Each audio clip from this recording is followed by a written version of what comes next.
Menyikapi pandemi dengan akhlak dalam Satukan Soft Indonesia, di segmen ini Dr. B. Haji Hasan Ahmad sudah menyampaikan husnudzon dengan mengucapkan inna lillahi wa inna ilaihi raji'un di segmen sebelumnya, dan di segmen ini kita akan perdalam lagi ya apa saja yang harus kita lakukan supaya kita menjadi orang yang ikhlas menghadapi keputusan Allah.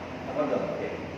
Para pemirsa Satukan Soft Indonesia dimanapun Anda berada, bunda-bundaku yang dimuliakan Allah Subhanahu wa Ta'ala, tidak ada cara yang lain menyikapi musibah apapun termasuk pandemi kecuali hanya akhlak yang kita kedepankan. Bunda-bundaku yang salehah yang dimuliakan Allah Subhanahu wa Ta'ala, satu ketika Sayyidah Aisyah ditanya oleh sahabat, "Wahai Aisyah, begitu hebat akhlak Nabi, begitu mulia akhlak Nabi, diludahi senyum, dilempari kotoran Nabi senyum, dilempari batu dibalas dengan doa."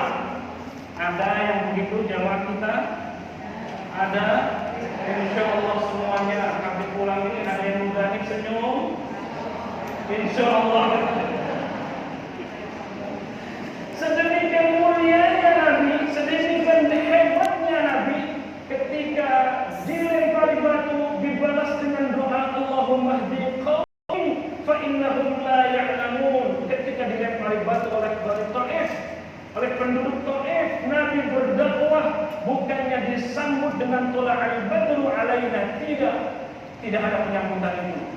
Kalau kita tadi begitu datang, masya Allah, wala'al badru alaina min saniyatil wala wa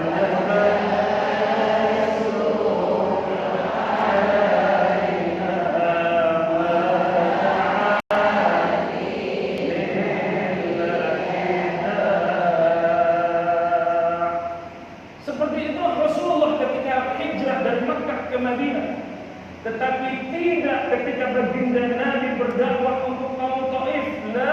Tidak.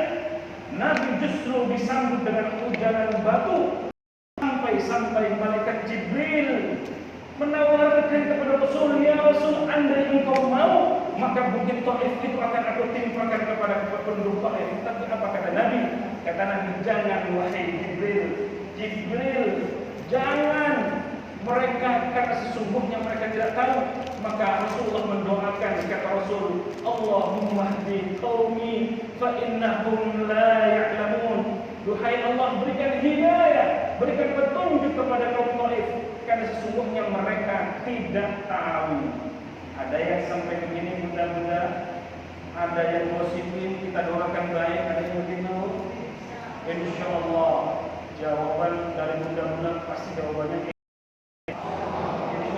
membalas atau balas balik. Masya Allah ya. Diludahi senyum, dilempari batu senyum. Masya Allah, inilah akhlak Rasulullah SAW.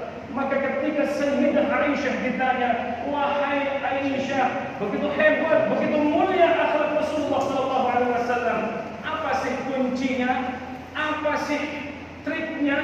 Trik Rasulullah SAW sekaligus tips Rasulullah, kata Sayyidah Aisyah, "Kana khuluquhul Quran." Akhlak terbaik dari Rasulullah SAW adalah akhlak Al-Quranul Karim. Dari 114 surah, dari sekian banyak 6.000 ayat, sesungguhnya itu semua cerminan dari akhlak Rasulullah SAW. Maka musibah apapun yang menimpa kita, maka musibah apapun yang menerpa kepada kita, baik kepada bangsa, kepada diri kita, kepada keluarga kita, tidak ada Allah memuji untuk menjatuhkan kita. Tidak ada Allah memuji untuk membuat buruk kepada kita. Tetapi ujian-ujian Allah yang Allah timpakan kepada kita untuk menaikkan kita derajatnya di mata Allah Subhanahu wa Ta'ala. Jadi kalau kamu begini, pengen diuji atau enggak? Pengen ujian enggak? Pengen dimuliakan oleh Allah atau tidak? Pengen ditinggikan oleh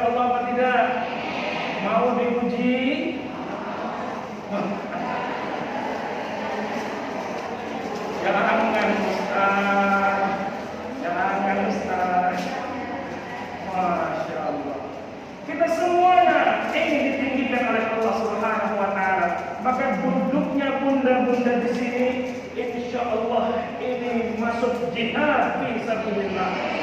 Setiap langkah dari tempatnya menuju masjid ini meninggikan kita derajatnya di mata Allah Subhanahu wa taala. Dan hebatnya dari tempat rumah kita masing-masing, maka Allah menghapus langkah demi langkah dosa-dosa kita. Masya Allah. Bunda-bundaku yang dimuliakan Allah, para pemirsa TVRI yang dimuliakan Allah Subhanahu wa taala, maka akhlak menjadi kunci. Rasulullah SAW dengan akhlak mulia, maka dalam waktu yang